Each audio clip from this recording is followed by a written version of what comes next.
Bismillah ar-Rahman ar-Rahim. Hello and welcome to Footy JUDGEMO. Listen, I feel like I haven't streamed with these guys for about like 3-4 weeks or something like that. Missed you guys.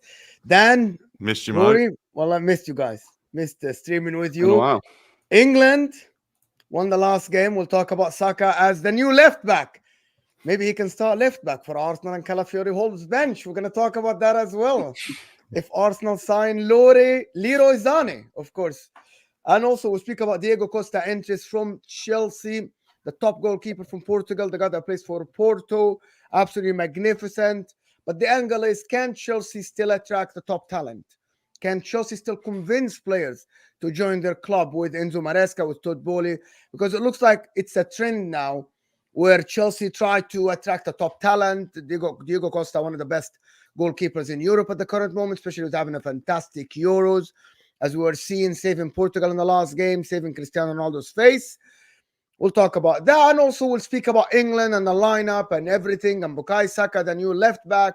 Cole Palmer to start. He's going to play two-striker formation. But listen, guys, right off the bat, 250 people here. We haven't even said a word. So yesterday, YouTube was glitching. And we ended the stream on like 50 likes. And we had like 600 people, which was crazy. So let's get right off the bat to 200 likes live here on the air live. And then if you are watching this on the replay, hit the like button before we go on. Get involved in the chat.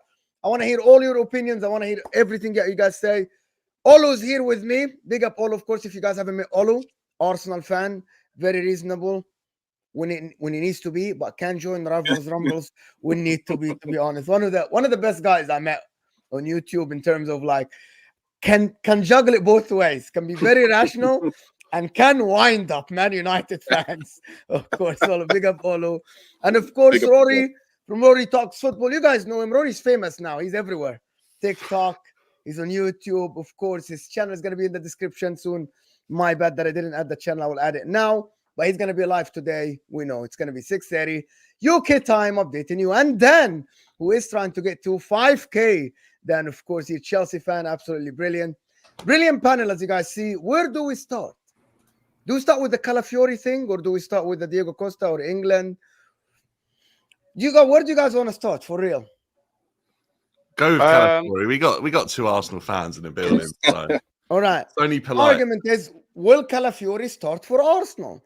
Or also, there is something else that I thought about, which is Arteta now an attractive coach in terms of like, he can literally go to someone like Calafiori and convince him, and instead of joining other clubs, well, join Arsenal. We're building something great. Does he have a pull now, a big one? Like, can he call play like stuff? You know what, Calafiori, come into Arsenal, battle for your position. We're building something. Is that where Arteta is now? For real, by the way. It's not banter, nothing.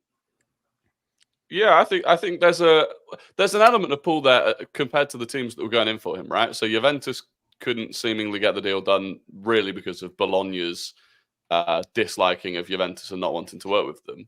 And so then it sounded like it came down to Arsenal or Chelsea. So does Arteta have more pull than Maresca and the current Chelsea club? Yeah, I think that's fair to say. If we were competing against, I don't know, Liverpool or City or Madrid or someone like that, then maybe that's a different story. But in terms of who we had to compete with for this one, yeah, I definitely think he's got the pull, and I think he's got the pull because really, Calafiori can come in and start, so we can have that debate. Start. Yes, again, he like can yesterday. come in and start. Where would he start then? At left back. What about Timber? You're the one who you right. So I've all season. I've just made a TikTok about this. So if you want to go and really watch a polished, edited version of what I'm about to say, you can go and watch that. But the point is, I think we're moving away from having a dead set back 4 that starts every game. So in the same way that if you look at Man City, who have got John Stones, Ake, Akanji, Diaz, Guardiola, Kyle Walker, you wouldn't look at any of those and say you're not a starter because all of them will start games. And I think that's what we have to get to. And I think some Arsenal fans kind of need to get into that as well, because it's like, okay, if our back 4 is White, Saliba, Gabriel, Calafiori, then at that point, Timber can fill in at right back. He can fill in at left back. He may well even start games in midfield. He will play plenty of games. So it's not the case of like, what is your dead set starting back 4? We need to rotate. We're guaranteed to play a minimum of 48 games this season, and that's if we don't progress through any competition at all. I think until like February, we're pretty much playing 2 games a week every week. Ben White played way too much last season. Saliba played way too much last season. Gabriel played way too much last season. Like, Calafiori can start. That doesn't mean that Timber is a bench player, if that makes sense. Yeah, Rory, I saw you tweet yesterday saying you think Timber's future might be in midfield. Dan, that's what I didn't understand. Every Arsenal fan, and I repeat what I said yesterday on the show with HUSAM, Martin. I said, last season, all season, every Arsenal fan said that if we had Timber, he would have started, we would have won the league. And now Timber's not good enough for someone who nobody have watched at Bologna. No one knows. But I think you guys are assuming because you watched him 2 games in the Euros. He was even suspended for the 4th game. So there's a couple of things on that. So firstly, I think we could, when I say Timber's future lies in midfield, I mean I think we could see him in midfield next season, but like not permanently. I'm not saying he'll play there every game. I'm saying we may well see Timber deployed in midfield next season. As but a midfielder. Sorry? As like a defense, because I think you make quite a good point, because I think he's probably got the attributes to be able to do it. I just wondered like what role you see him in. Yeah, just in a six. So with Ajax, he used to actually just step out of centre back into that position anyway. So I feel like he's got the ability to do that. But if Calafiori needs a rest or is injured, Timber starts at left back. If Ben White needs a rest or is injured, Timber starts at right back. Like that versatility is ideal to have. I think it's a level above. If Timber's now a squad player, it's a huge step up in terms of what you've had on your bench, isn't it? Exactly. And especially if you add Calafiori as well. It's a huge step up in terms. I think we have to get to the point where every single bench player you would be happy to start a game, which is we're what not in that you're situation competing now. against. I don't think there's City, any team in the world that has this, but anyway. Well, Man City is the closest. Man City do. They got what 2 players that Pep doesn't rate. Everyone else, he's bro. They have Doku and Jack Grealish on the left wingers. That by itself is just all right. You know, I like Doku. Either of them start, nobody else like that. Yeah, but if they start, Mo, you don't question that. The drop, for example, from Gundogan to Matthias Nunes to Kovacic, they had a drop. Yeah, but they're all players that would start in a. Yes, they would. They are good players, but and if you look at it, it's like I get what you're saying, but Gundogan starts in a Manchester City side that's capable of winning a treble. Kovacic starts in a Chelsea side that's capable of winning a Champions League, and Matthias Nunes starts in a very good Benfica. Was it Benfica or Sporting, I think, and obviously Wolves as well is like one of their best players. So it's like there's a gradual step down on each player, but they're all very like you could trust them. If you make 3 or 4 changes and they're all at Nunes' quality, then City might be considerably weaker. But City with a Gundogan's an exception, you know. But a Kovacic coming in for a game, you can deal with it. I get what you're saying. The problem is Arsenal had El Neni, Fabio Vieira, they had Sambi Lokonga before. Yeah, I get what you're saying. It makes a lot of sense, to be honest. But to be honest, I said yesterday that this signing for Arsenal is Arsenal moving to the next level. They're not signing like just bench players. They're signing starters to come and just battle for their place. I looked at it from the player's perspective. I didn't look at from Arsenal's perspective. It's absolutely fun. Like if Arsenal can go, for example, I'm just gonna say this: if Arsenal can go and get Leroy Sané, for example, and tell him, listen, you're joining Arsenal, we're not guarantee you a start. You're just coming in. We have Saka, we have Martinelli, we have Trossard. You might start over Martinelli and Trossard. That is Arsenal moving to the next level, this is the things that maybe I said last season that Arsenal need to go into that direction. Arsenal need to have versatile players like Declan Rice can play a 6, can play an 8. So that is I see from Arsenal's perspective. That's what I want to see as a neutral from Arsenal. I want to see Arsenal be able to not have, we had a big drop on left back or center back. I want to see that for Arsenal. I am looking, but I have to play devil's advocate from a player's perspective. Would players choose, and I asked this, would players choose to go for Arsenal over other clubs if they aren't guaranteed a start? Yeah, that's a devil's advocate question, by the way. We said this the other day, Mo, with Saka, and obviously Saka's like star boy. But in terms of if they're going to choose Arsenal, if I called up a player as a manager or sporting director, and the player said to me, "I'm not joining unless I'm guaranteed games," I'd put the phone down and I'd be like, right, he is not welcome at the club. Because if a player comes with that attitude, expecting to be playing every game, then they haven't got the right type of hunger that you want in the side to go and fight for trophies. The player needs to come and go, do you know what? I don't care if that player is your star boy. I make that position my own in any position. So if Calafiori comes and he wants to play centre-back, he shouldn't care about Gabriel and Saliba. He should know that he's better. And in 2-3 games at the Euros, he's made quite an impression. So that's why Arsenal are obviously going after him. And they've obviously got the evidence to suggest that he had a good season at Bologna. And he was a wonder kid at Roma, but had a really bad injury. Like, he's been on the circuit for a while in terms of people talking about him. It's not a one season where no one noticed him, but I think he's finally becoming the player people thought he would. But any player that comes, and if they want a guarantee of starting, they do not have the right attitude. And for me, I'd worry that they're a luxury player. I don't know if you guys agree, but that's how I view that.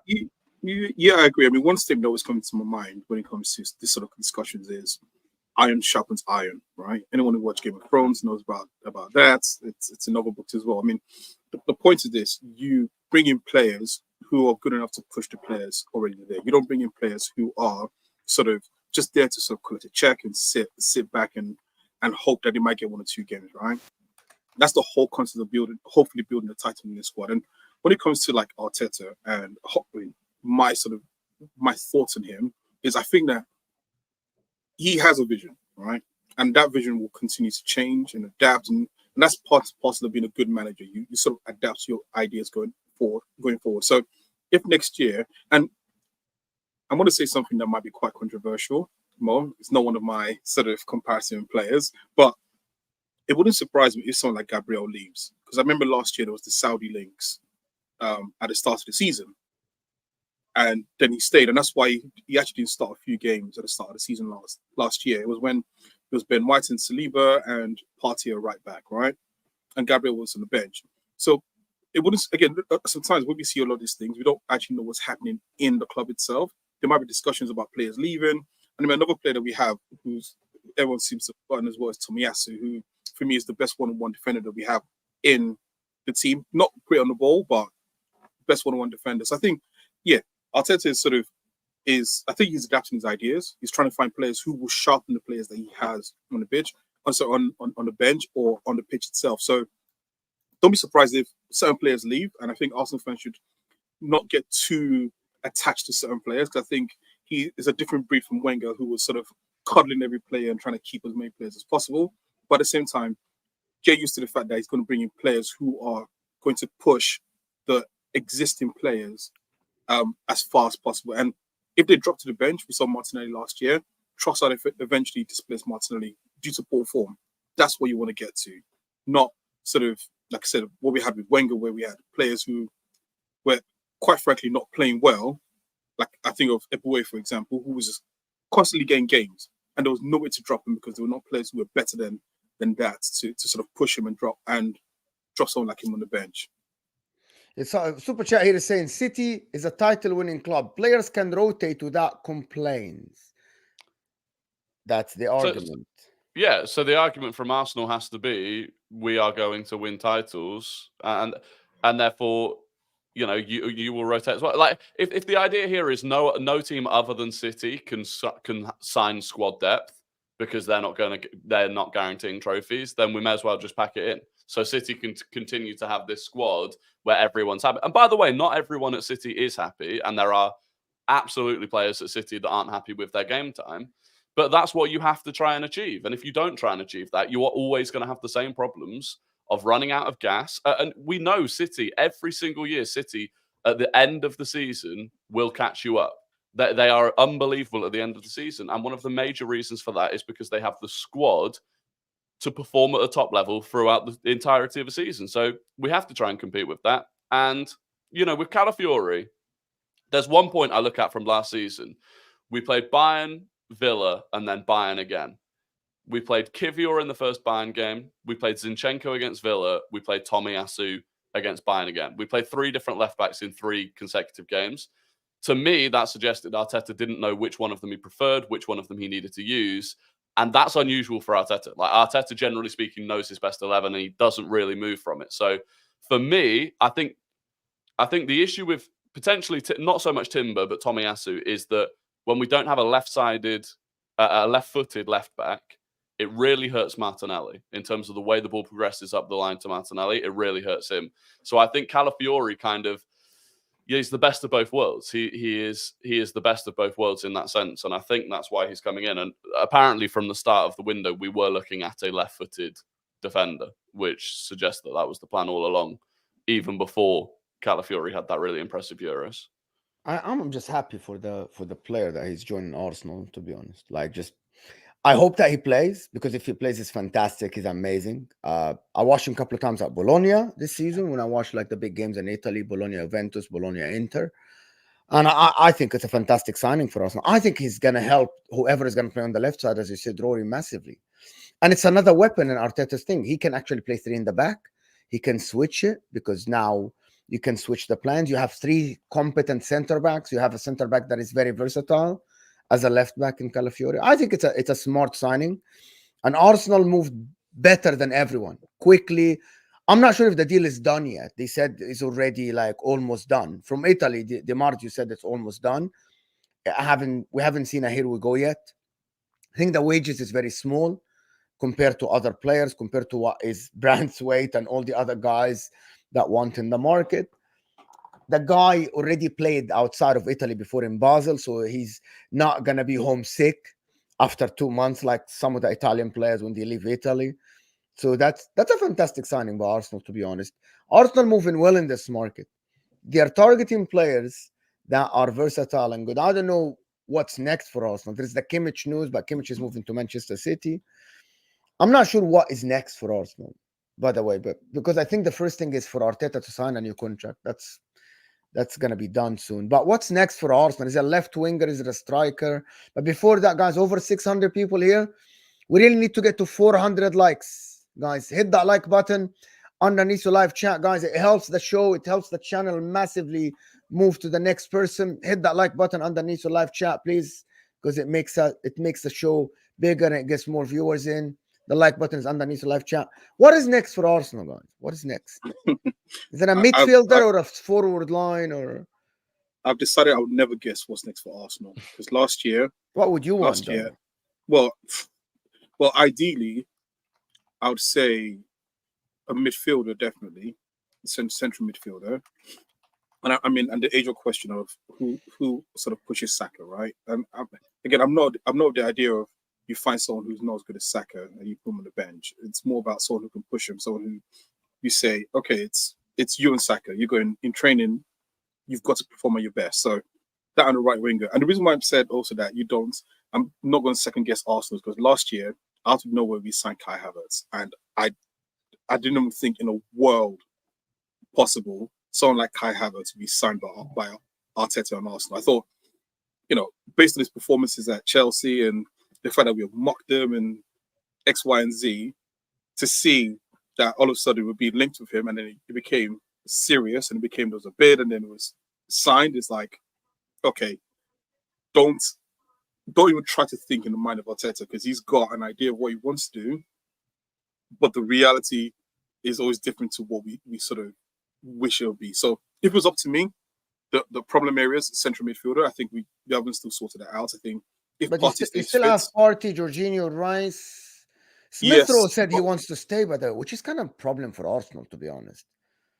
Yeah, I mean, I like Smith Rowe. I always thought that. I liked him. I thought he's very talented, but then the injuries and whatever happened to the guy. People might kill me for this, but I've always thought that Smith Rowe was the more talented out of him and Saka, like naturally. But I feel like Saka's, obviously without the injuries and run of games, has really drawn out his talents to the player that he is right now. But yeah, I'd say midfielder and someone on the right wing to go against Saka. You don't need a left winger. You're assuming that Martinelli will hit the form that he had 2 seasons ago. That's but I actually think, like, if Martinelli hit that form, 20 GA, you're set, because you have Trossard and Martinelli. Can Arteta get this guy back to like 10, 15 goals, or do like a 10 goals, 10 assists, or something like this? You know what I mean? Because he was immense. I remember he was immense 2 seasons ago. The guy was unplayable on that left side. But then somehow last season he dropped massively, which is, I don't know why. Like, the guy was available for 35 games. So clearly it was not an injury. Clearly it was a form thing. And I don't know why he dropped. It was just the left-hand side didn't work last season. I think throughout the season, we never really found a combination that worked.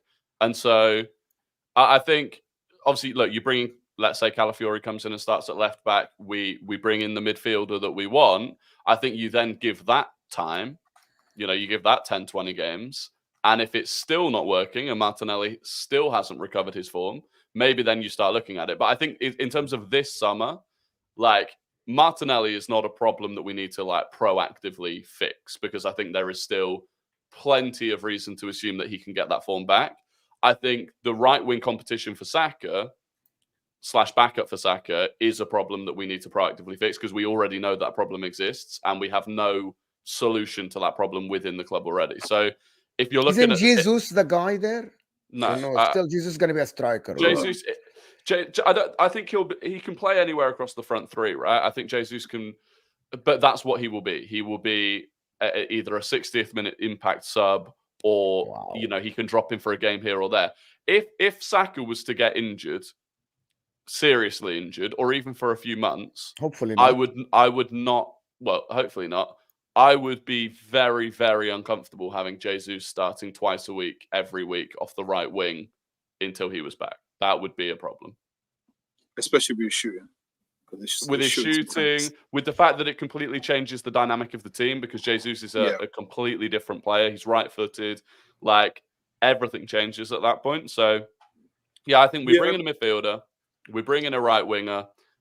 We wait until the end of the window and see if any of the strikers have dropped in price, and then maybe we go for one. And that depends on who we've sold as well. I was going to say also to Rory's point about Martinelli's form. I mean, the thing that I know everyone, let's say everyone, people have said Xhaka was someone that we missed, right? But I think people sort of say it, but they don't actually say the reason behind why it was that much of a problem.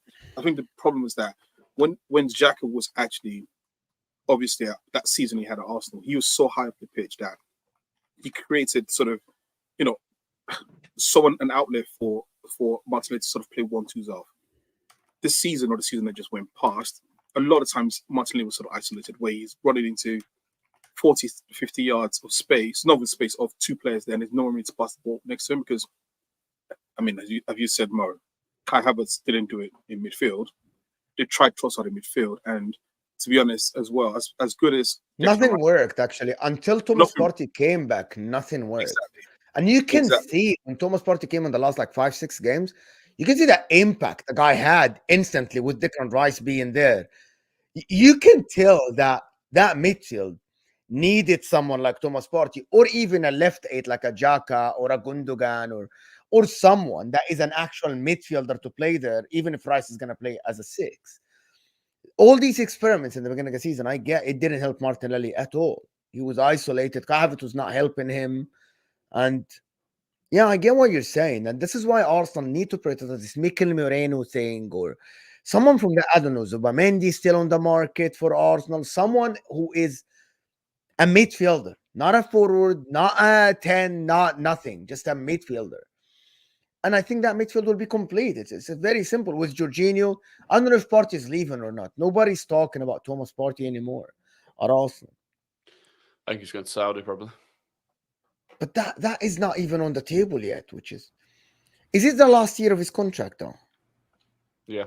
Oh yeah, it's either he leaves and a free or he renews the contract, and Arsenal aren't renewing the contract for him. Yeah. So biggest shame.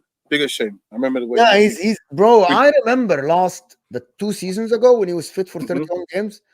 Arsenal freaking immense in that midfield with Odegaard, Xhaka, and Partey. Partey was arguably the best DM at that period when he played in the Premier League. People just forgot.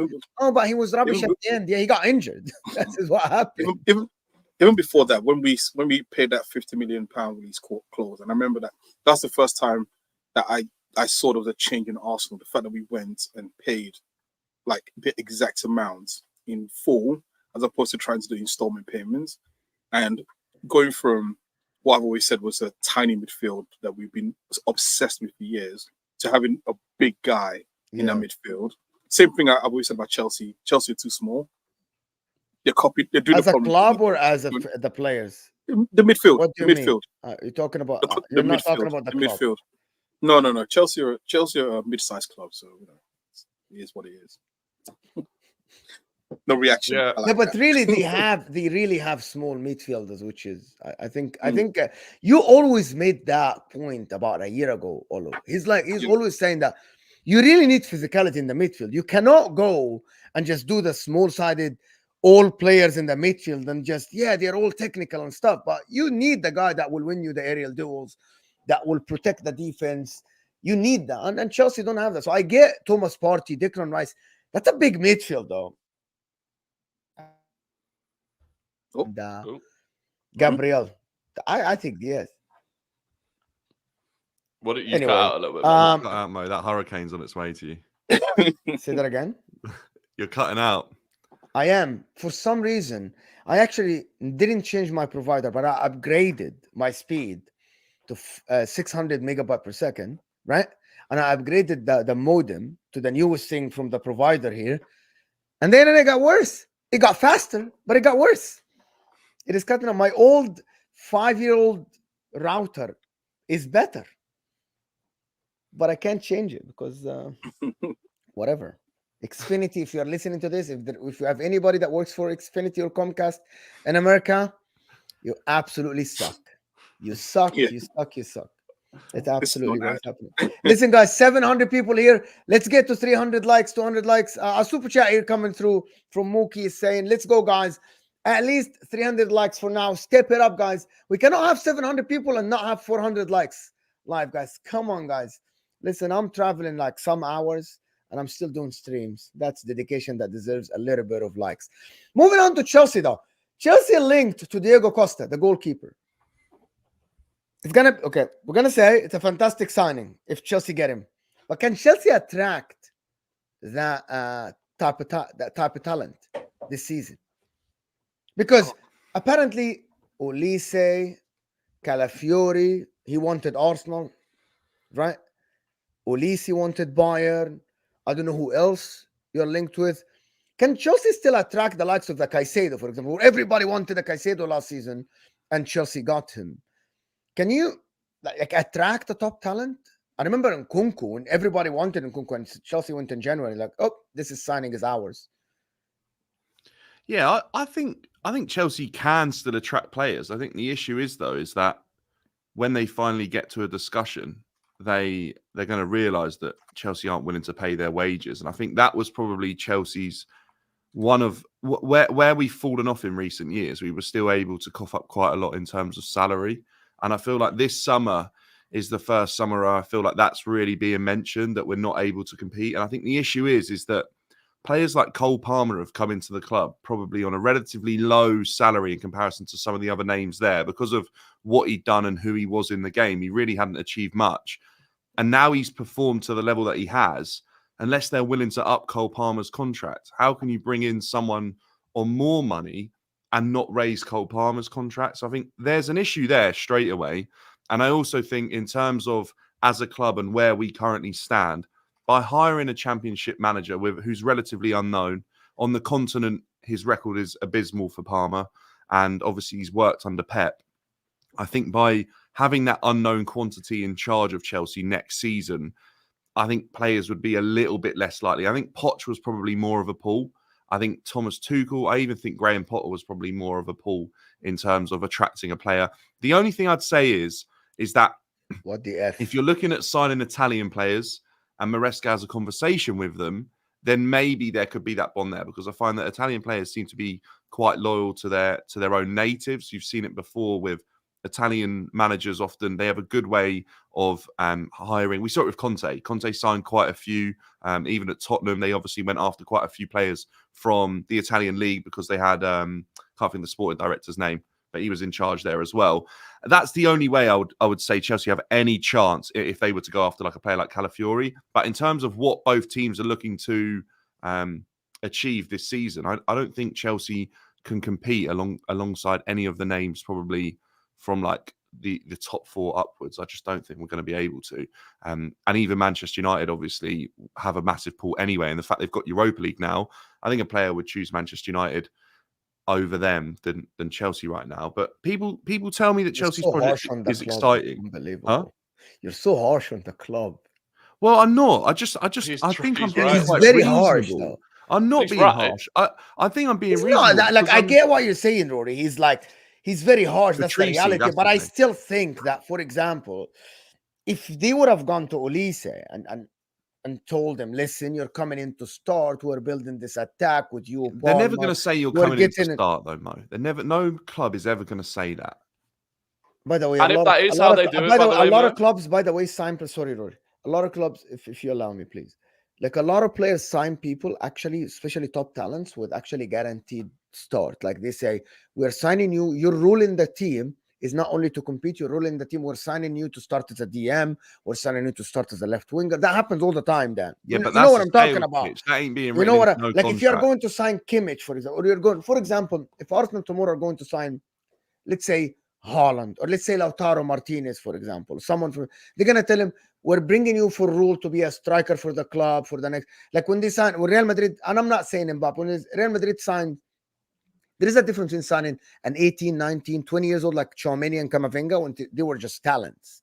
When you are going and signing Olise, what everybody wants. So Olise would ask, what is my role? Am I playing right-sided? Am I playing left-sided? Will you have Palmer there? Am I competing with Cole Palmer? Or are you moving Cole Palmer? Players ask these questions. Yeah. You know what I'm talking about. There are questions, but they're not going to be given guarantees unless they guarantees, yes, but you get my point. Because a club can't afford to write a guarantee into a contract. If the player isn't performing, the player's going to be dropped. Like only people like an Mbappe or something like that, maybe they're big enough to have a clause written into their contract like that. But other than that, I just don't see it. I never spoke about a clause, and I'm saying about not guarantee in terms of something in the contract. You're not signing Cristiano Ronaldo who said, I got to play this amount of games.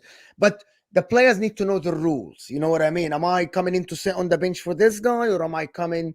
But if Am that's how I? they approach those conversations, then how many players have they already signed where they've said you're going to come in and start? Like how many people speak about their experience having joined Chelsea within the last 2 years and speak highly of that experience? How many of them who are onto their 4th or 5th manager?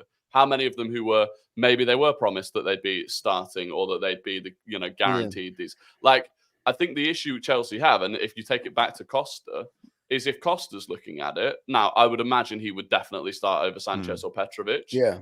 But again, the way that Chelsea have cycled through goalkeepers recently, it's like, it's such a mess. And I just feel like if you're making a big move in your career, which it would be for Costa, do you at least just give it a year under Maresca, given what's happened over the last few years? Like, I feel like it was easier to bring players in for the new project at the start of that project when we hadn't cycled already through 3 different managers. At this point now, it's like, is it just going to be more of the same, or have they actually turned a corner? And there's no point gambling on it. But that's the talk, Rory. That's the talk. The talk is about a project, a 5-year contract from Maresca. We're building a young team. These guys had experience. That's the talk. The talk in Chelsea is that we're trying to sign the Ulises. We're trying to sign experienced players somehow. Yes, we're signing youngsters, but not everyone is going to be a youngster. We're going to have Nkunku back. We're back in Palmer, Caicedo, and we signed Dewsbury Hall, who's at 25 years old. So that's the talk with Chelsea nowadays. It's like when you go to the player, we're targeting top 4. We're targeting to challenge maybe a year or 2 in. But that's how you convinced Odegaard. For example, I think Arsenal, when they went to Odegaard, you weren't in a place like now. Arteta's like, we're building a project, blah, blah, blah. And he was coming from Real Madrid. Yes, he didn't have the greatest spell, but that was the talk. Maybe Chelsea can have this talk with players as well. Like, I don't buy into this notion that if Chelsea go to talk to the player, that it's dead. It's a dead project. I don't buy into this. I say, yes, it's a risk. You have to be skeptical. But also, Chelsea have good players. Then Nkunku, the Palmer, the Caicedos, even the Dewsbury. Enzo is a World Cup winner. You like his way of playing or not, he's still someone who is a good name. Right? They have Cucurella, who plays in the Spanish national team. They have Reece James. They have Malo Gusto. They don't have bums. Like, maybe these players aren't Premier League winning players, but they have names. They are known in the market. Like, you going to play with them. The only problem is the manager. And if the manager has a clear idea, sorry, I'm sure I got lagged here. I was lagging.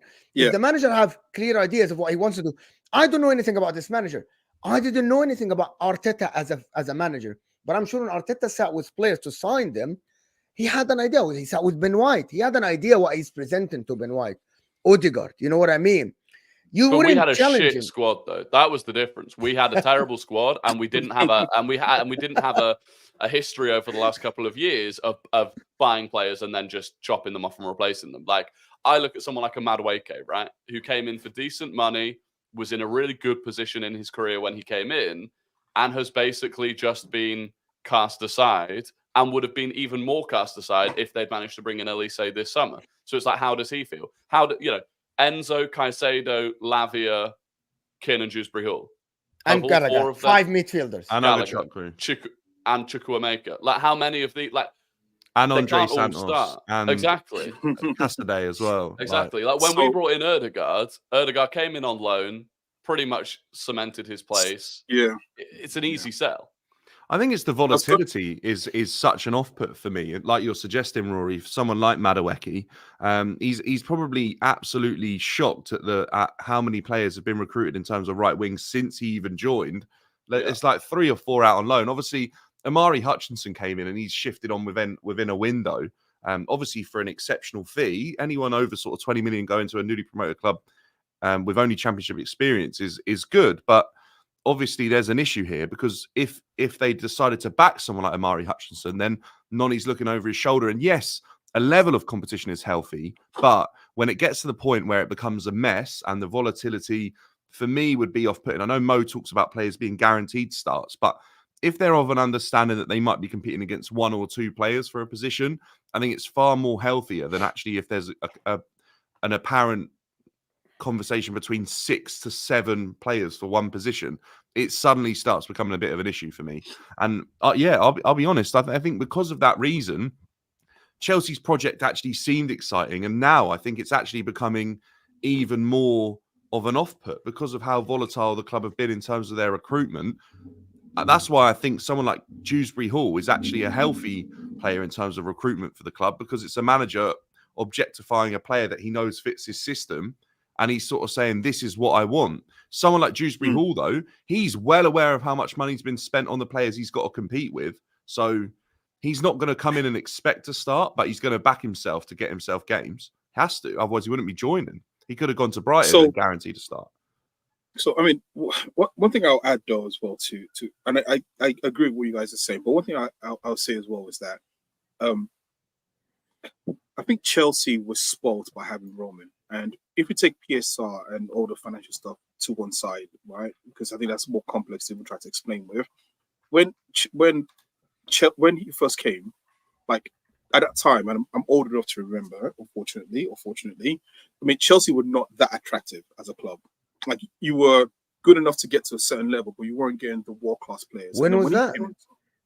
So 98, 99, 98, 99, 2000. Yeah, pre-2004, you know. Of course, they had like Zola and Poyet, but they weren't signing like the best players. You know, Michael Ballack, when he came from Bayer Leverkusen, you know, he was one of the best midfielders in the world. No, so was it Munich or Leverkusen you're going from? He was at Leverkusen, went to Bayern Munich, I think. Yeah, you're right. Then went to Chelsea. You think Makelele, who came from Real Madrid, you think of Robin. I mean, okay, Robin was young at the time. No, Robin came from Groningen. He wasn't. Robin is the other way around. He went from Chelsea to Real Madrid. Yeah. But what point I'm trying to make? I don't know what happened there. Why did he leave? I don't know. Come on, it's the Real Madrid pool. They signed like 3 or 4 Dutch players: Van der Vaart, Schneider. Didn't you have freaking Mourinho at that time, or he left after Mourinho? About the same, a similar time actually, I think.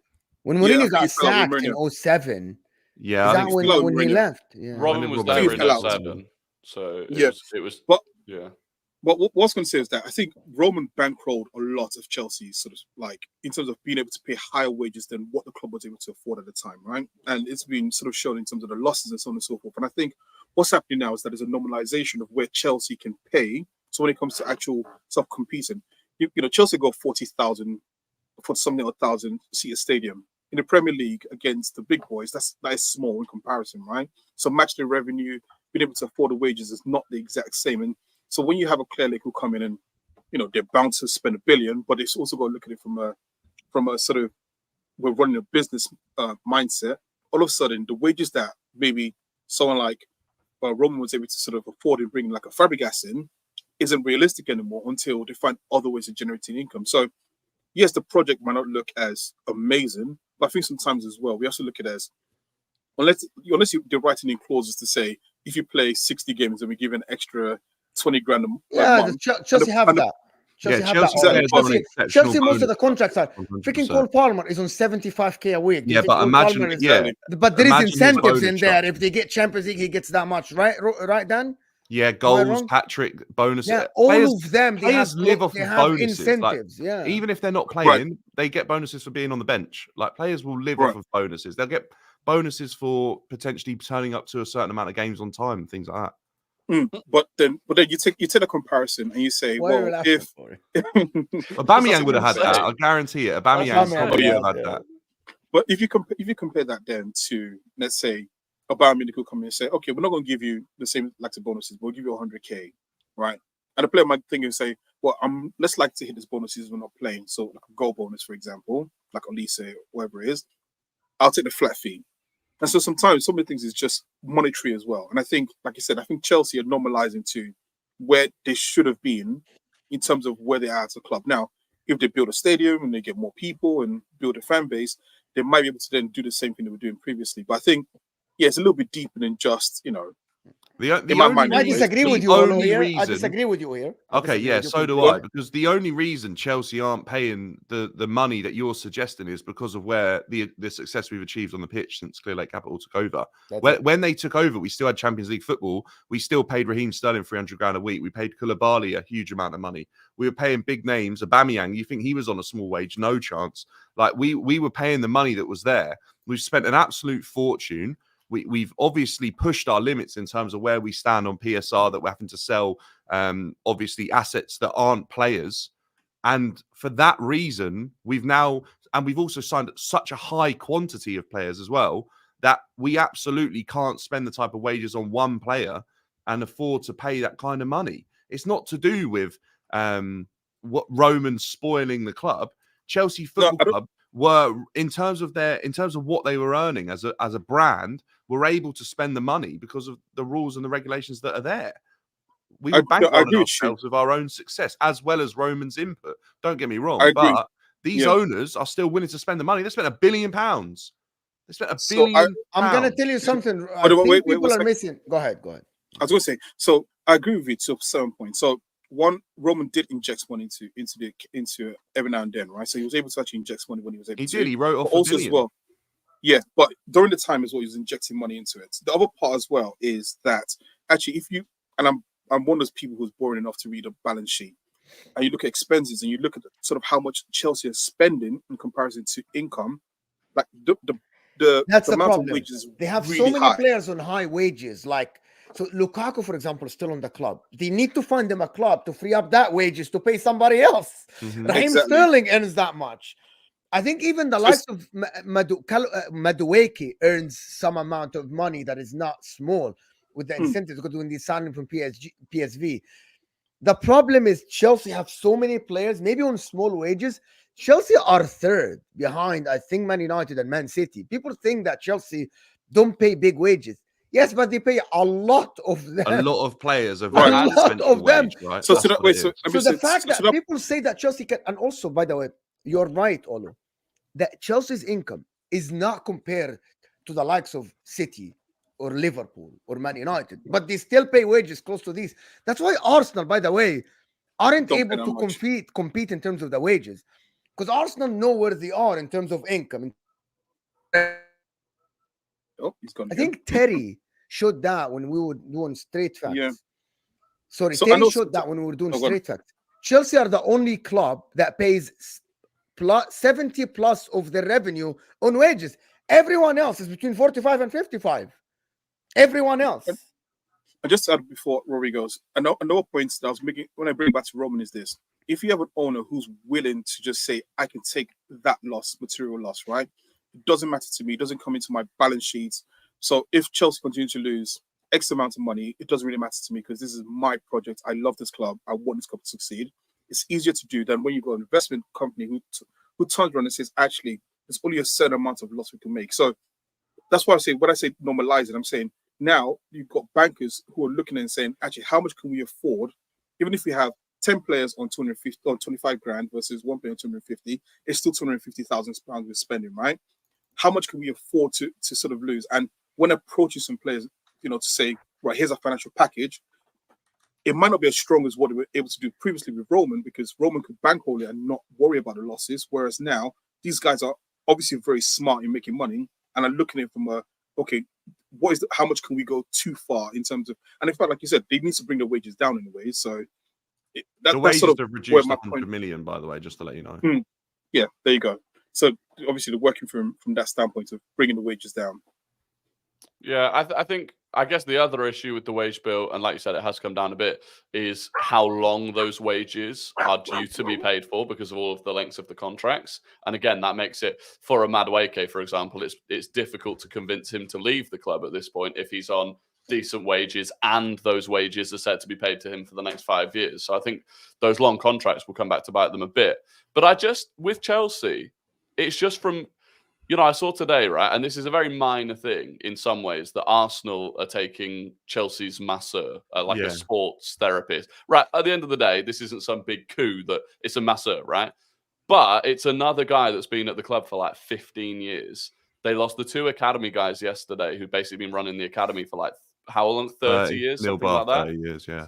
And that's another thing where it's like, the kind of these are, they individually, right, they might not be important parts of the puzzle. But as a collective, those people that have been at the club for so long and understand the club and understand the fans, you start losing them. It's kind of like the soul of the club. The soul of the club's gone, Rory, literally since the takeover, right? You're making such a good point here that I feel not enough people are aware of. I think people who are in the sort of space that you're in and you do your research and you find this sort of stuff out about all sorts of clubs, you're going to be aware of it. But the people that are sort of just listening, they might not be. Chelsea's soul has absolutely been ripped out. This isn't just a change of ownership. Pretty much within the first 6 months, anything that had any smell or link to the Russian ownership that was at Chelsea was removed instantly because of America's relationship with Russia. It doesn't look good for an American investment company trying to gain more investment if they have any sense of Russia around the club, right? So it was removed, and I don't want to get into politics and stuff, but that's the straight and narrow of it, right? That's the fact. Why I'm all right on this channel to get politics. Okay. Huh? I'm all right. I don't care actually. Right, but anyway, I live in America. I live in the free world, bro. Yeah, exactly. Right. What I'm saying is that if Todd Bowley's going out trying to get investment, Rory's like, what? If Todd Bowley's going out trying to get investment, right, it's obviously a harder sale if your business is set up in a way that a Russian was running it, rather than if it's set up in a way that an American venture capitalist firm is running a club.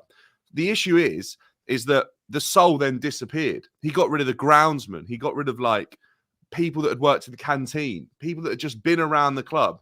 Gone. He's now trying to sell off part of the women's team, like or they are as a company. Like everyone is going. And yesterday was probably the biggest departure we've seen, because now we're not fighting to win on a successful front in terms of the league. And where we've raised so much money through the academy for so many years, we're now not going to generate money from that side of things either. So this is huge. This is so massive. I don't think people quite understand how big Neil Bath departing Chelsea Football Club is going to be, because literally we have seen from people that literally mowed the training pitches all the way to like the head, and a director in the academy. It's a whole rebuild, and it's crazy, honestly. Like, no wonder people think it's not the same club, because it just isn't. It's just got the same name. It's investment. But that happens all the time. Man City are not the same club. Not to that extent. Not to that Man extent. City are not the same club, but they are more argue that Jim Ratcliffe is just about to make 250 people redundant. Yeah, Man City are not the same. That like the likes of Martin, the likes of they've LB, still got. These Man guys City went to the stadium when they weren't they've even still got. Man City have still got the same kit men from like back in the day when they were at Main Road. They still got the same blokes working at the club. Chelsea had people that have been at Harlington. They're not there anymore. They are gone. They've been removed from their post. You go to the stadium every week, so you know better than me. So, yeah, they're gone. They're gone. Like, Chelsea had something. Chelsea created this DNA of success and winning, and those people are a part of it. They're now not there, and the people that are being bought in, well, I don't even know if I've seen job posts on Jobs in Football like for months now for Chelsea hiring, and those jobs aren't disappearing off that website. So we're not even hiring replacements. So what is going on? The difference with Man City as well was that Man City were, they were changing from people that were used to scrapping for relegation, and, and it happened over a much longer period. I think the interesting thing with Chelsea is how relatively, I know it's been 3 years, but that's still a very quick time to churn. If you were a company and the company churned that many staff in that space of time, you'd be like, this is not a good company to work at. It's an American model. It's an American model. It's here comes the American thing again. Sorry, no, but no, here comes the American thing again. Every time I do a show with you, Olo, you bring it to the NFL and the American style and the baseball, and I know that. Well, he knows. Yeah, I mean, it is an American model of sometimes you sort of come in and you rip it apart, you build it in your own image, right? It's how corporate works, basically, in America. It's when a company acquires another company, they basically lay off half the employees to get their own footprint, and basically they get their own guys. Anyway, exactly, because I was just joking with you. They want to achieve. I know, of course. I know. They want that success to be built off of their own back. They don't want it to be. It's not that. It's a corporation in America. Listen, I worked for a corporation for 15 years, right? It's all about, and by the way, there was acquiring in the middle, and it's literally new management means, well, we're literally getting rid of most of the old guard because we want our guys that we interview. I want to be the guy giving you the job, not the guy before me, so you will feel loyalty to me. That's how it works. Anyway, go ahead, Olo. Sorry. No. I mean, you said it perfectly. I mean, that's exactly it. It's you rip it out. You hire the people you want in there, and you sort of run from there. So I think, the soul of old Chelsea is being killed, but It is. I mean, when you rip out that many people that quickly, you are killing it. You are That's a saying great, we don't want that Chelsea anymore. We want something else. And so it'll be interesting to see if they can make it successful. I've got my reservations. I said, last time I was on Rivals Rumble, I said it'll take about 8 years for Chelsea to be anywhere near to be successful. I disagree. I know he makes the point, by the way, of saying that we're supposed to be talking about Diego Costa, but the whole reason was, could we attract Diego Costa? All of this happening is the reason that I don't believe that Chelsea are as an attractive pool as what they once were. That all of this, I know it sounds like a mess. It is a mess. And that is the reason if people look at this from the outside in, they're going to go, why would I join a club that is absolutely being ripped apart? I'll join it in 3 years when the new ownership have got their feet under the table properly and the club's started to head in the direction that they see fit. But right now, no one knows who's coming or going. You sign for one manager with the promise that it'll be there for 5 years. It'll be gone in 6 months. Chelsea needs stability. They're crying out for it as a football club. And at the moment, it's not happening and it's getting more and more volatile. It's as simple as that. That's why Diego Costa, if he gets an offer from somewhere else, he won't go Chelsea. If he doesn't get an offer from somewhere else, Chelsea stand a chance. With Arsenal, because Arsenal just announced David Raya as the guy for them. We know that for sure, of course. Big guys, it's about 800 of you here, and we are on 300 likes. Let's get the likes to 400, 500 guys. The like button's underneath the live chat. Some super chats came through. Sub-Z saying all Premier League clubs are staying away from high wages and fees. Finances are a thing now. That's actually true because of the new wage cap that is introduced next season. So people want to make sure they comply with it before it actually starts. So he's absolutely true that everyone is staying away. Even I heard Man City are trying to reduce their wage bill or something like that. AMG Gula huge. Yeah. Even them, they are gonna try to reduce the wage bill somehow. JDG Madrid, I get the manager changes, not who they picked. I don't get the context of this. It's just, I think it's probably regarding Maresca. Like changing the manager makes sense, but not understanding why they went for Maresca. Yeah.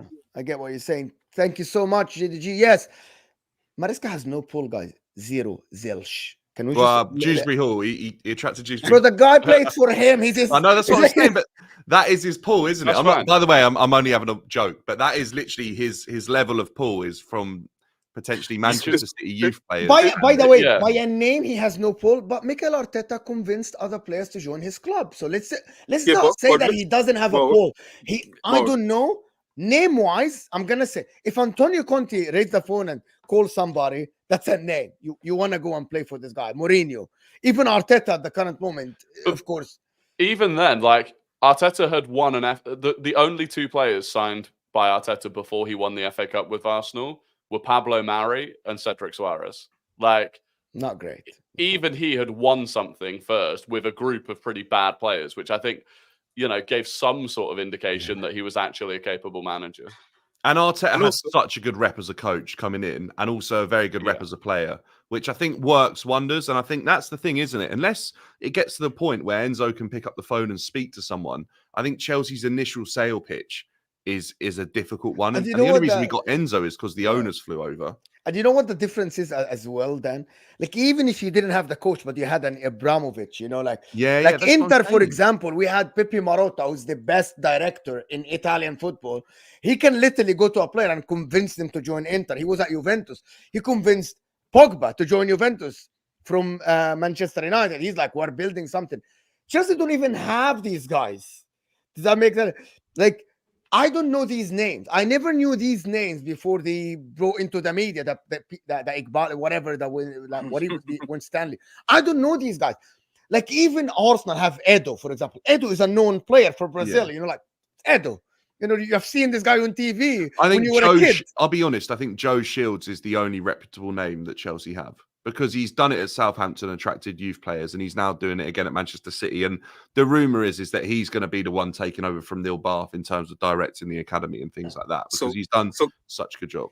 Yeah, but the point is, you get the point. It's like there is no name there to convince a player to join. Like, what is there? It's all about the project and the young players. You're bang on, Mo. There's nothing, and there's nothing only the in young terms players of and the project and the money, and we're offering That's it, contracts. isn't it? It's the only thing because is you have good players, Dan. You don't have bad players. the young players and the fact that we're trying to build something for the future. That is the sales pitch, isn't it? Yes, and it was last season. The Caicedo, it was, we're building a team, we're signing this. We have, by the way, people forget that Pochettino is a Paul. Pochettino is a good name. He's not a bad name in the market. He coached PSG, he coached Spurs. That's a difference. Had a good playing career. Let me give you an indication of when you know a club is in a messy situation. When the fans are talking about the board members more than the manager. So when you think about it, Man United are always talking about Barada and Ashworth. Like, you're always hearing those names all the time, right?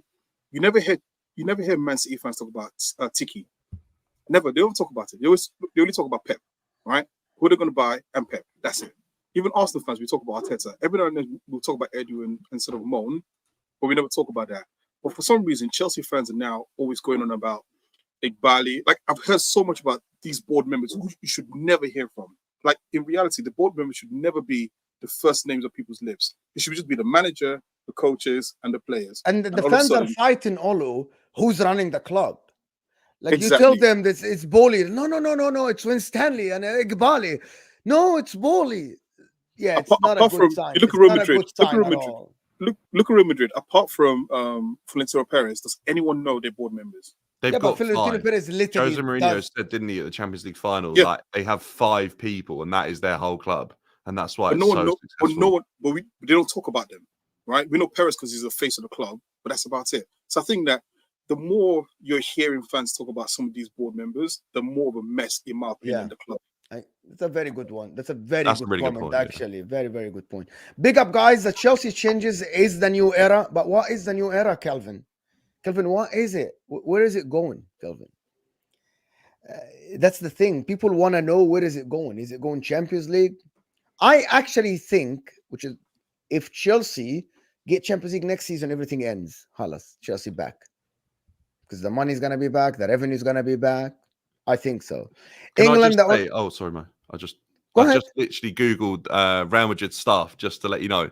It's a president, chief executive officer, director of professional football, chief scout, and then there's like a vice chairman and a marketing manager. And they consist of like Roberto Carlos, Casillas, Butragueño, Perez, a guy called Calafat, and a guy. I'm sure they have employees, but they aren't public. Yeah, and they're just employees at the end. They're all like at the end, they're just employees. They're all like former. Yeah, they have employees, obviously, but in terms of as a club and how the decisions are made, Jose Mourinho said it's 5 people. 4 of them are former players of the club. Amazing. And one of them is like England, the only nation that wouldn't play Trent. We'll talk about that, Sean. Thank you for being a member for 7 months. Appreciate you. Mookie, question for everyone. Liverpool will finish in what place? 4th. Who's 3rd? I don't know. Arsenal. No, I'm joking. No. I think Tottenham. I love the answer. It doesn't matter, but they're gonna finish 4th. I think Tottenham will finish 3rd. Liverpool finish. Do you think Tottenham improve and Liverpool drop off? That's interesting. Yeah, but the thing is, I think Liverpool have to drop off. By the way, if Liverpool don't drop off, Klopp's legacy is absolutely in the mud. But I think they will fall off. The only thing is, I think they can afford to fall off. I just don't see anyone coming up that's really good. I think Villa will naturally drop off a little bit because they'll be dealing with the Champions League. And I don't really see Man United and Chelsea making a huge... Newcastle? Again, no, don't really see them making a huge... in terms of the signings that they're making, I don't think they're improving this summer. They're just doing well to hold on to what they've got. So, yeah, I think Spurs will improve. I think Liverpool will drop a little bit. So they'll finish 4th. Cool. Yeah, I agree. I don't know about 4th. They might still finish 3rd, but I think it'll be closer to 4th than it was last year. I think the year that just went past, I think Liverpool outperformed what I think they would have done. And towards the end of the season was what you sort of expected to happen. Sorry if you can hear my dog in the background. I love your dog. It's part of the shows now. Every time you're here, it's amazing. I've got 3 of them. I want to meet your dog as well. Yeah, you know what I mean. But I think that changing the midfield totally last year, I mean, the fact that they went as far as they did in the race, for me, was surprising because I thought you don't change such a key part of your team, like totally change that. So I think you'll probably see a drop off where it's going to regress to quote unquote the mean of where they should be. I don't know what the mean is. That's probably the wrong sort of mathematical term I'm using, but there will be a regression. And I think that they'll be closer to 4th. They might be 4th or 3rd, but I don't think they'll be as dangerous as they were for the past couple of seasons. So here's your answer, Mookie. I actually think Liverpool. Depends who they sign. If they sign good players, I think they finish third comfortably. I think Newcastle. Yeah, but we Spurs, could all say Chelsea. that. We could say if Tottenham go out and sign really good Yeah. players, Yeah, but they'll hold do. on. But you can't Liverpool be aren't far away, Rory. That's a difference. So Liverpool need a left back. Who they gonna get? Ait Nouri, right? It's already linked yesterday with him, right? They need a DM. They're linked to tons. So Liverpool are very easy to fix, as HUSAM always says. Very easy to fix, right? They're gonna sell Diaz, get a winger, done, over. Alas, teams because they have like 5 midfielders. They have Curtis Jones, Gravenberch, they have McAllister, they have Harvey Elliott, and they have Sabozla. They have 5 with Endo. They need a DM, midfield done. They have Konate and Van Dijk at the back. Kwanzaa, they have Trent, they have Robertson, Tsimikas. They have 5 forwards. 1 out, But 1 in. Done. You're okay. I agree to an extent, but your assumption is that they're going to fix the problems that they had last season and continue playing in that way with the added solutions. You're not looking at what potentially happens when they play an entirely different way under Arne Slot, and maybe some of the players that look good last season actually don't look good anymore. So yeah, if you just took Liverpool last season, they keep playing the exact same way, but you patch a couple of spots. I agree, they'll do well. I don't think they'll be able to play the way that they did last season because Arne Slot is not Jurgen Klopp. Okay. He's better than Maresca, I know that. Yeah, no, that's factually true though, isn't it? Like he's obviously won leagues. Yeah. The Quran says there will come a time when there is more women than men. Actually, that's factually speaking that is happening now. It's written in the start that should have 2+ wives, Habibi. As a man who's married, trust me, having 2 wives, I don't want that headache in my life. Cooler, I doubt that you're married though. I doubt that you're married, Cooler. Get married and see if you want to have 2 wives. My wife is great, bro. She's the best. Oh, my wife is great as well. I'm just saying, She's the best, bro. I don't need my wife, bro. I'm not gonna. I don't need 2. I don't need 2. I'm good, thank you. I think you have to put Joe Shields in that position and have hired under 23 coach from Benfica, who is fantastic. It does look messy, but not bad.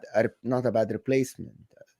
Yeah, it's a good point. I just think it just needs stability. It needs a few years of stability for the club to sort of see what direction it's heading in and what Chelsea's going to look like. Right now, there's just so much change. The only reason I advocated at any point, and I didn't want Pochettino, I wanted him to stay potentially for 1 more year, was just to give the squad, the playing squad, just a bit of stability to understand who had a future at Chelsea and who didn't. Now he's gone. Again, everyone's up in the air. No one knows who's got a future in terms of who's playing. No one knows in terms of the academy.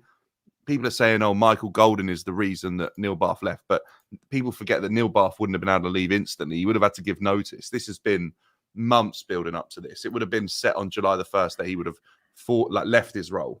It wouldn't have been an instant thing for one signing. This has been coming since Bowley probably started using the youth players as a way to generate, or I say Bowley, I mean Clearlake, in terms of giving us a better position in terms of PSR by funding our income with selling off academy players, with removing any pathway to the first team.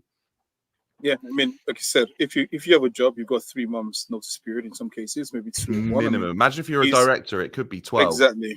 It could be 12 months. So it could be a year in advance that he said, I'm out of here, right? So yeah, don't look at it as just he made a decision yesterday or 2 days ago to leave and now he's leaving. It's probably been in the works for a while. In Perez, we trust, win or get replaced. Yeah, biggest like you don't win, you just get it. Sometimes you win, you get replaced as well if you're not up to the standards of Real Madrid. This is why I say, crazy. But this is why I say didn't Mourinho get sacked because he won 1 league with them and reached back-to-back semi-finals of the Champions League. Yeah, this is why I say no one should ever compare themselves to Real Madrid. Like it's such a unique model of a club that there's no comparison in world football to Real Madrid. It's just Real Madrid is the only club in world football that has power over its players. Every other club, the player has power, but at Real Madrid, the club is like they have the power. Yes, they're the most. Zidane, Figo, Beckham, R9, Owen, and Raúl González, and nobody can say a word. Yeah, It's crazy, actually. Because Yeah. they're the top, aren't they? It's Once you fucking get to that nuts. level, you don't have a foot And to these stand guys on. You're didn't at the like, most they attractive. weren't like winning and dominating. Like these guys, they weren't like dominating and No. everything. They were just And- playing, and they still and- lost the league to Deportivo La Coruña, and they lost the Champions League. You know, like they And also weren't the- like amazing, Yeah. amazing. And remember- nobody. Also, the only club where if you're a manager, Perez says we're signing this player and you deal with it. So there's no sort of discussing with the manager who the right signing is. Perez says he wants a Galactico, he gets a Galactico. You figure out how to play him. I remember the second Galactico where he signed Kaká, Cristiano. I Di think Maria, Robinho. I think he signed Di Khedira. Maria. No, the Robinho was way before that. 2009 when they signed Yeah. 5 players. 2009, They got Arbeloa from Liverpool, if I'm not mistaken. And they got Kaká. They got Benzema from Lyon that Benzema. time. Bro, Mhm. all of that Higgs. in one summer. It's like and they had this introduction on top of a building. I remember, like, I was like, this is crazy. Actually, how do you sign Kaká, Ronaldo at the same, and Benzema in the same window? Lasagna Diarra. Yeah, in the same window. I remember the top of the building thing. It was Xabi Alonso as well. That was crazy, actually. How do you do I would that? just say, as a manager, figure it out. I don't care. Figure it out. And if you don't, we'll get the next person in. And then Only club in yeah, world football. the year after Mourinho, they got Mourinho from Winter Surfer saying, thank you, Andrew. The revisionism on Copam is amazing. We used to sell all young players under Roman as well. Nothing has changed. I don't think that's entirely true because the pathway has been completely removed now. There was always a pathway for the exceptional talent. And then if they didn't make the step up once they received their entrance to the first Tammy, team, then they Mason were Mount, removed. right? Is that what you're talking about? Tammy Abraham, Mason Mount. Yeah, well, yeah, exactly. Chalobah. And you can go before that, even to the likes Loftus-Cheek. of Josh McEachran and players like Scott Sinclair that were given opportunities but could never make the step up. They were then obviously pushed out and sold. But obviously, once we finally got that transfer ban, players were able to then start making the step between the two. And obviously, Neil Bath in that time obviously started to reap the rewards. And he obviously did a lot more work in the latter years than he did in, not that he didn't, but in the latter years was when he achieved his most success as what he was doing. And he jumped up his roles and jumped up in terms of his name and what it meant in the club and the world of football. And Chelsea were obviously from, say, 2011 onwards, were winning FA Youth Cups for fun. And that was where his work was being done. Now the pathway's removed. What is the point? Where is the pathway there? Players have been leaving. He's not wrong in that sense, but ultimately the pathway's been removed now completely, in my opinion. Because we'll go and pay 30, 40 million or even 20 million from academy prospect from Villa rather than produce one of our own to get ourselves around PSR. The pathway's gone.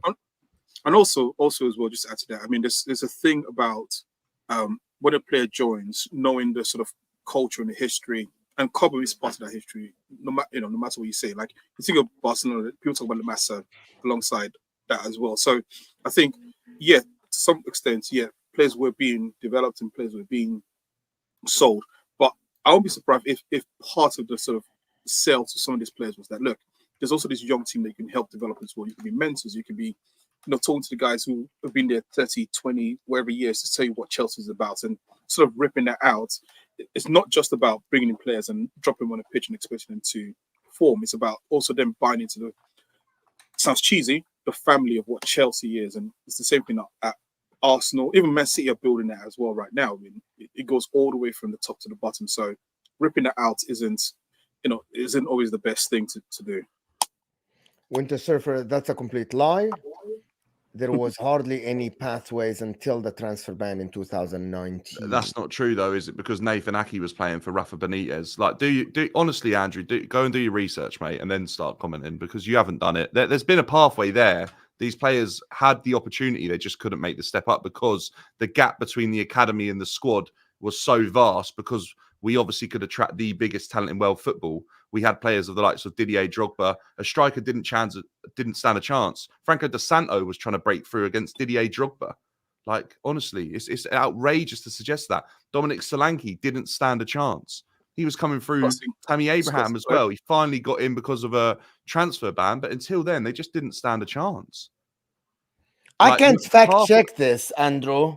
And Dan is like, I don't know. Like, you know, The I'm pathway was very there. ignorant in The this. pathway I has do wake been up and there. watch Chelsea Pathway- TV look, to watch the Look, youth if players. Andrew wants to say the pathway wasn't there, yeah, he's on one because Lucas Piazon played for Chelsea and stepped up from the academy. Like the Yeah, but pathway's they played been to there. get sold. I can't remember one youth player from Chelsea that made it. Tammy Abraham and Mason Mount are the only two that made it. And Conor Like the Gallagher. first one, for And that was years, because honestly, the transfer ban, and you the know that first- was because the okay. transfer ban. So the first one for ages was Josh McEachran in about 2010. 2000, like how many games did this guy play? Not too many. And Exactly, but that's the whole point. None of okay, them is but given a he big came rule. through. Yeah, like but a Mo, Saka, for example. hang on, that's- Mo. Yeah, But but hang on. He Right. came through like we hadn't had anyone since John Terry. And then it was Josh, and Josh was under Ancelotti, and there was big hype for him. And it was honestly the conversation was Josh McEachran or Jack Wilshere. That was the conversation at the time. Jack obviously went to another level. Josh fell off and is now playing in the Championship or League One. But he was the first name to come through because Chelsea had just been buying and buying and buying. From about the arrival of Michael Emenalo and that sort of era, we started to bring players through. Yeah.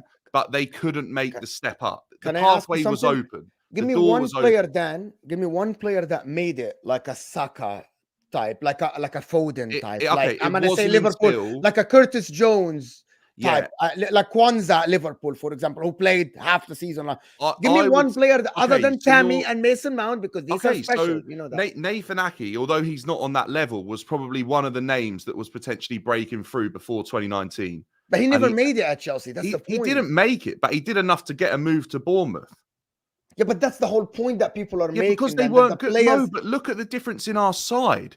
Like Rory said, Saka came into an Arsenal side that was, let's be fair, it was a pretty ropey Arsenal squad to what it is now.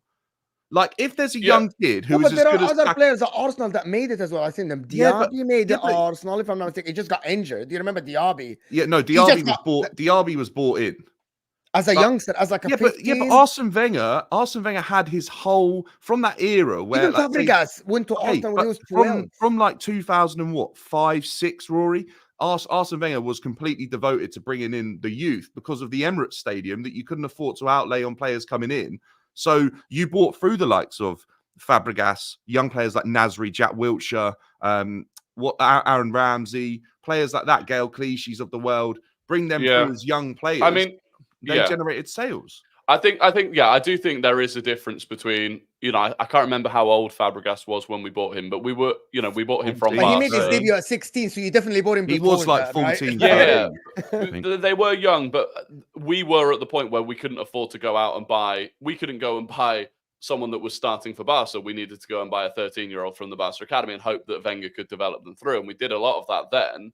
And then more recently, if you look at someone like Saka broke into the team at left back because we didn't have a left back. And then his competition was like Pepe or a Fat Willian. So his ability to get through at the club then in that position was a lot easier. Same with like an Emile Smith-Rowe. I think one thing Arsenal fans are having to deal with now is the fact that academy players aren't making it through at Arsenal right now. And similarly to what Chelsea had experienced previously. It's facts, because your squad is way too strong. But that is the point then. Like, we're not arguing Rory, that. We're not arguing. Can I just say one sentence and then you can talk? I don't think now I understand Andrew's point now. My argument now is that I'm not asking for the reasons with it. I'm just asking the facts are Chelsea were too strong for a youngster to break into the team. But like no, they break in, they get a chance. But then, because the squad is too strong, they are then sold because they aren't going to add any quality to the squad. That's the difference, isn't it? Is that Arsenal are at a stage now where for a player to come into their team and break in, they have to be exceptional. They've got to be better than Bukayo Saka. They got to be better than David Raya as a keeper. They got to be better than Declan Rice as a midfielder. To do that is really difficult, and that was what Chelsea had. We had such a good squad that these players, a guy as good as Nathan Ake, right? Yeah, but they were given minutes. They weren't able to step up. So, but they weren't good enough for the first team. But that's the point. Okay, but they were given minutes and opportunities. The only issue is that by the time that they had any chance of breaking through, Chelsea had gone and signed someone else in terms of a different player because they could go and recruit. But the pathway was open. Those players were given opportunities in cup games. They were given opportunities in games when the season was coming to an end and there was nothing to play for. They were training every single day with the first team. This is what people forget. Okay, they might not have been getting minutes, but they were there in front of the coach's eye, being given time to train and time to be seen and valued and see where they fit into the squad. That has been completely removed since Clear Lake Capital took over at Chelsea. Completely removed.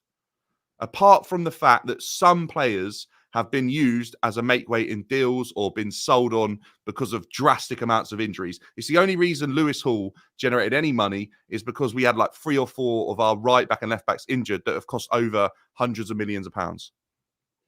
Yeah, I think people always forget like how important just almost effectively fluke circumstances are for certain players breaking through into squads anyway. Like Kwanzaa would not have had anywhere near the game time that he had this season if Matip hadn't been injured all season. Like that is a fluke in terms of Liverpool's lack of recruitment of centre-backs in general and then getting injured. And that happens all the time. And that can, and you never know, they can step up, right? Kwanzaa might, without that Matip injury, Kwanzaa might never have even got the opportunity. He might have ended up at a Bournemouth and then developed there and then ended up making a big move to I get your point. It's circumstances, It's, Trent.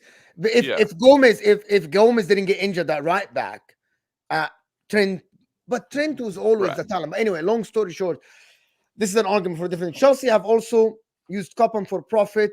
The only difference is that their first team was winning, so it wasn't evident. Yeah, it didn't matter because you were buying the top players to win you the game. You went and bought Kante, who was the best player in the league the year before, to win the league the year after at Chelsea. But we would also buy a Danny Drinkwater. Do you know what I mean? You'd also go. Danny Drinkwater was not. Okay, that's the thing. Danny Drinkwater was a good player. Yeah, but he failed. But the idea was after that sort of era, say after the transfer ban, was then the idea under Roman for a small amount of time was to obviously, instead of buying a Danny Drinkwater, produce a youth academy player to come in. Yeah. Because Danny Drinkwater was a waste of 30 million. It was. Listen, guys, I don't have time to talk about England, but we have 800 people here. Can we get to this 50 likes away from 400? Hit that like button. This will take you to HUSAM on This Is Football, where he actually is going to do a breaking news. I think he's going to do breaking news. Rory's channel now is in the description. 6:30 today, UK time. Dan, you going live? Yeah, I'll be live.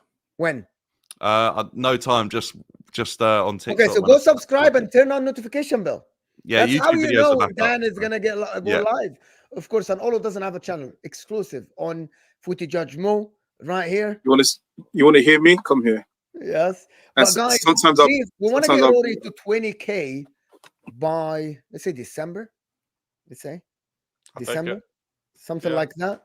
Let's get Liverpool exclusives on HUSAM's channel. Here it is, Liverpool exclusives on HUSAM. I know who they're buying.